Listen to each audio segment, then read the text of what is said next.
Action.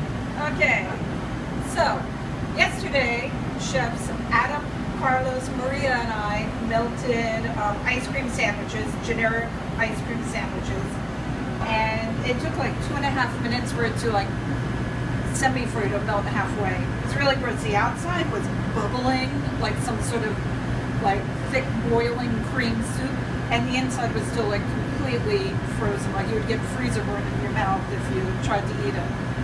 So a bunch of people asked us to compare this kind of ice cream to like an organic ice cream, see like how they melt differently.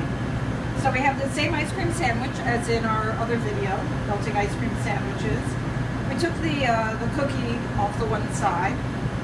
We had some generic ice cream in a cup, the type that kids eat at school and summer camp.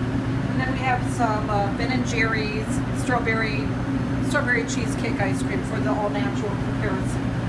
So we've been heating up this pan for a while. It's pretty hot. Like I am not touching it with my hand. And okay, so that's interesting. The ice cream cup is boiling, and the ice cream sandwich, it's got a little bit of a bubble going right there. Let's see how Ben & Jerry's compares.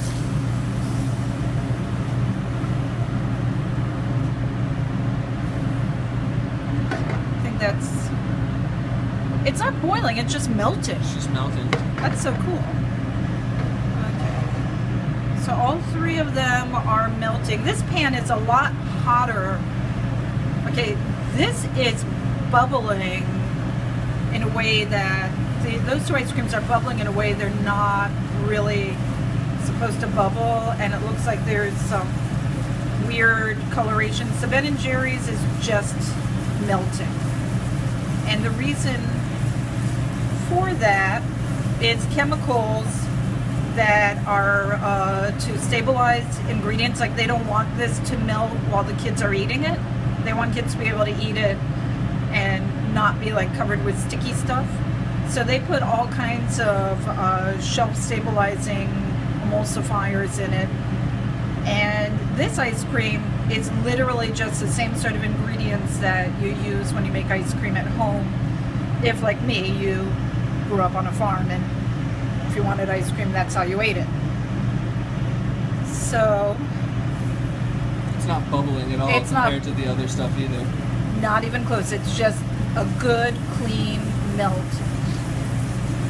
Opposed to a burn. They're burning. Yep.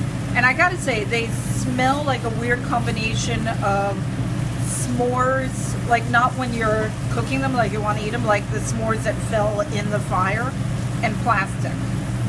And you can't really tell, there's smoke coming up for sure. The Ben & Jerry's got a little bit of bubbling going here at the hottest point. Okay, so the ice cream sandwich is melted. Which is funny. I thought that because I thought this would take longer to melt. I bet if we put it on foil like we did yesterday, it would be different. Because it's in a really, really hot pan, it's speeding up the process. A lot more direct heat. Yeah, but the Ben & Jerry's, it's melting slowly, but in fact, this I think is a more stable product than the others. But when I took them out of the container at first, the Ben & Jerry's was softer. These two ice creams were like really hard and like really, it's like, you know when you scoop ice cream, there's a definite sort of creaminess to it as it scoops up. These had more like a weird plasticky feel to them. And when it was on my hand, it didn't melt. It just sort of stuck there. Whereas the Ben & Jerry's immediately melted all over my hands. So I think that's the difference in the emulsification and the ingredients, that they want this to stay stable in like 80 to 90 degree temperature when on children's hands. Ben & Jerry's just wants it to melt. You know, they're not, they just want you to have a good natural experience.